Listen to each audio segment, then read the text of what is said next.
उस रात सीमा पर कोई गोली नहीं चली थी, कोई सायरन नहीं बजा था, कोई टीवी चैनल लिव नहीं था, लेकिन उस रात इतिहास बदल दिया गया। आज हम आपको बताएंगे वो रात कैसी थी, वो लोग कौन थे और वो हमला कैसे हुआ।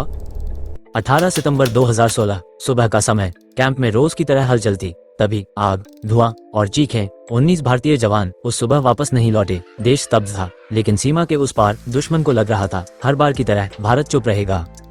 दिल्ली में कोई भाषण नहीं हुआ, कोई गुस्से वाला बयान नहीं, बस एक शांत सा सवाल पूछा गया, अब क्या? जवाब था, युद्ध नहीं, बदला नहीं, सर्जिकल स्ट्राइक। मतलब दुश्मन को वही चोट जहां वो सबसे ज्यादा दर्द देता है।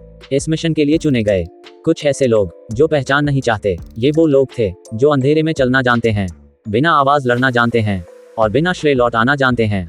उन्हें सिर्फ इतना बताया गया, काम मुश्किल है और वापस आना जरूरी है। 27 सितंबर 2016 रात गहरी होती जा रही थी। घड़ी की सुइयां चल रही थी, लेकिन वक्त जैसे थम गया था। कोई मोबाइल नहीं, कोई रेडियो आवाज नहीं, सिर्फ इशारे और भरोसा। एक कदम गलत और सब खत्म। लाइन ऑफ कंट्रोल कागज पर एक लकीर होती है, लेकिन जमीन पर वो मौत और जिंदगी के बीच की दूरी है। घास गीली थी, हवा ठंडी और दिल की धड़कन कान में सुनाई दे रही थी। इसी खामोशी में भारत के जवान दुश्मन की जमीन पर थे। वो जगह जहां से भारत में आतंक भेजे जाते थे। यहाँ कोई चेतावनी नहीं दी गई, कोई नारा नहीं, बस काम। कुछ ही मिनटों में जो महीनों से तैयार किया जा रहा था वो सब खत्म हो गया। ना जश्न, ना शोर।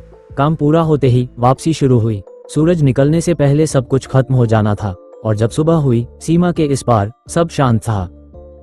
अगली सुबह भारत ने कहा, हाँ हमने किया। दुनिया चौंक गई, क्योंकि ये सिर्फ हमला नहीं था, ये एक संकेत था। अब हर हमला अनसुना नहीं जाएगा। इस कहानी में कोई हीरो कैमरे के सामने नहीं आया, लेकिन कुछ लोग ऐसे थे जो उस रात जागे रहे ताकि देश चैन से सो सके। ये कहानी है खामोशी की, हिम्मत की और उस रात की जब सरहद बोल उठी।